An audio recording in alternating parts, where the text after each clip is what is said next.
Net study girl YouTube channel එකට වෙනද වගේම සාදරයෙන් ඔයාලා හැමෝම පිළිගන්නවා. අපි මේ දවස්වල කතා කරමින් යන්නේ STP ගැන. ඉතින් අද මම කියලා දෙන්න යන්නේ මොකද්ද මේ RSTP කියන්නේ කියලා. අපි දන්නවා දැනට අපි කතා කරපු STP වලට අනුව මුලින්ම තිබ්බේ CSTP කියලා එකක්. ඊට පස්සේ ඒක PVSTP බවට ඩිවෙලොප් වුණා.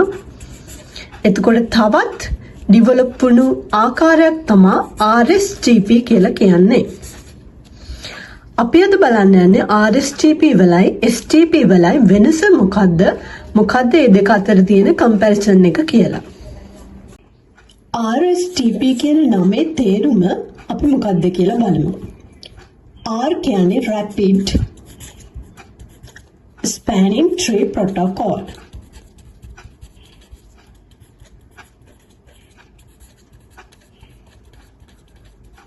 මේක තියෙනවා rapid කියන වචනය. rapid කියන්නේ එහෙනම් මේ RSTP කියන එක ඉතා වේගයෙන් සිදුවන STP ක්‍රමයක් කියලා අපිට දැනගන්න පුළුවන් ඒ අනුව. හරි, අපි දැන් සංසන්දනය කරමු STP සහ RSTP. STP IEEE ස්ටෑන්ඩඩ් එක අනුව හඳුන්වන්නේ IEEE 802.1D කියලා. හැබැයි Rapid Spanning Tree Protocol හඳුන්වන්නේ IEEE 802.1W කියලා. මේක තමයි IEEE ස්ටෑන්ඩඩ් එක හඳුන්වන නම් දෙක STP වල සහ RSTP වල. ඒක එක වෙනස්කමක් වෙනවා. ඊළඟ දේ තමයි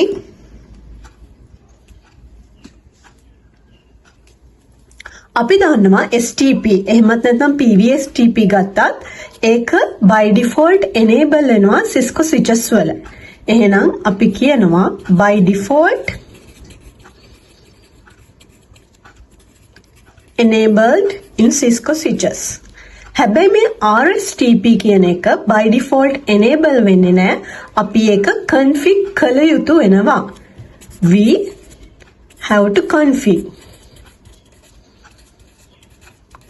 කළ යුතු වෙනවා. එහෙනම් config කරන්න අපිට යොදාගත යුතු command එකක් තියෙන්න ඕනේ. මොකද්ද මේ RSTP enable කරන command එක? switch config mode එකට ගියා. spanning tree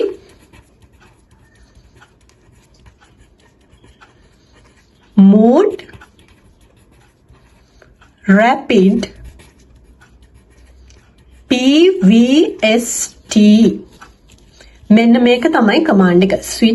switch එකට log වෙලා config mode ගියා. ඊට පස්සේ අපි type කරනවා command එක spanning-tree mode rapid -PVST කියලා තමයි command එක මේ විදිහටම අපි type කළ යුතු වෙනවා.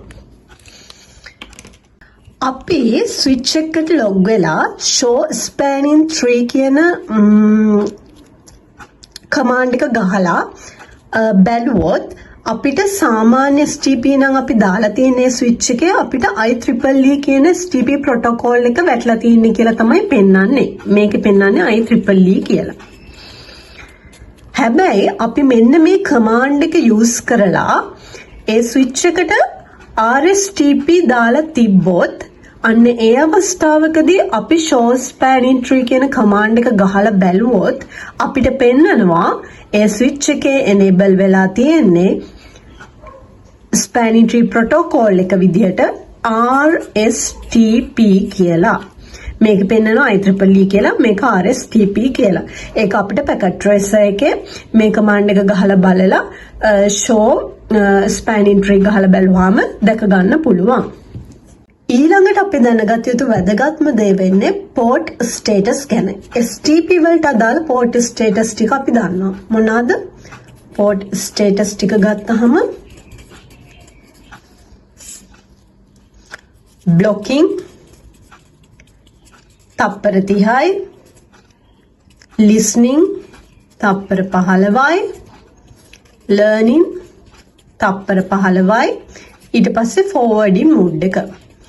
ඒ කියන්නේ ඔක්කොම port status ගාන 4යි. හැබැයි RSTP වලදී port status ගානේ වෙනසක් වෙනවා.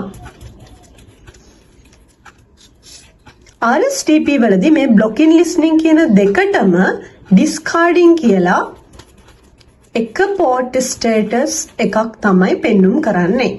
ඊට පස්සේ learning forwarding කියන දෙකම එනවා. learning forwarding. එතකොට මේකේ port status ගණන 3යි. ඒ කියන්නේ STP වල port status ගණන වැඩි, RSTP වල port status ගණන අඩුයි. මේ අනුව දැන් අපි දන්නවා මේ සාමාන්‍ය STP නම් දාලා තින්නේ තප්පර 30ක් හරි තප්පර 50ක් හරි කාලයක් ගත වෙනවා port එක අප් වෙන්න. හැබැයි මේ RSTP වල ඉතා වේගයෙන් port එක අප් වීම සිද්ධ වෙනවා. අර විදිහට ලොකු කාලයක් වැය වීමක් සිද්ධ වෙන්නේ නැහැ. අපි කියනවා port එක වේගයෙන් අප් වේ. fast up වෙනවා. හරි. එතකොට ඊළඟට අපි දැනගත යුතු තව වැදගත් දෙයක් තියෙනවා. ඒ තමයි port roles. එහෙම නැත්නම් port වර්ග ටිකක් තියෙනවා. ඒ port වල කාර්යයන් ටිකක් තියෙනවා. අපි දන්නවා දැනටමත් STP වල port roles ටික වෙන්නේ designated port, root port, non-designated port. ඔක්කොම තියෙනවා 3ක්. එතකොට RSTP වලදී මේක වෙනස් වෙනවා. RSTP වලදී port rows ගණන වැඩි වෙනවා. designated port එක තියෙනවා. root port එකත් ඒ විදිහටම තියෙනවා. ඊට අමතරව non designated වෙනුවට තියෙන alternative. ඔයාලට මතක ඇති මේ non designated කියන port එක alternative block කියලාත් අපි හැඳින්වුවා. ඊට අමතරව වැඩිපුර එකක් එනවා backup කියලා. backup කියලා port එකක් එනවා. එතකොට මේකේ 4ක් තියෙනවා. ඒ අනුව port rows ගණන අනුව බැලුවොත් normal STP වල port rows ගණන අඩුයි, RSTP වල port rows ගණන වැඩි. මේ දේවල් ටික තමයි අපි විශේෂයෙන් STP හා RSTP අතර වෙනස්කම් විදිහට දැනගත යුතු වෙන්නේ. එකක් අපි IEEE standard එක ලියන විදිහ by default මේක enable වුණාට මේක අපි මේ command එක දාලා enable කරගත යුතු වෙනවා. by default එන්නේ නැහැ. ඒ වගේම port status ගත්තොත් 4ක් තියෙනවා. මේකේ තියෙන්නේ 3යි. මේකට වගේ කාලයක් මේකට වැය වෙන්නේ නැහැ අප් වීමට port එක. එතකොට fast up වෙනවා. port rows ගත්තොත් මේකට port rows 3ක් තියෙනවා. මේකට port rows 4ක් තියෙනවා. ඒ කියන්නේ RSTP වල port status ගණන අඩු වුණාට port rows ගණන වැඩි. ඔව් මං හිතනවා ඔයාලට STP සහ RSTP අතර වෙනස හොඳට පැහැදිලි වෙන්න ඇති කියලා.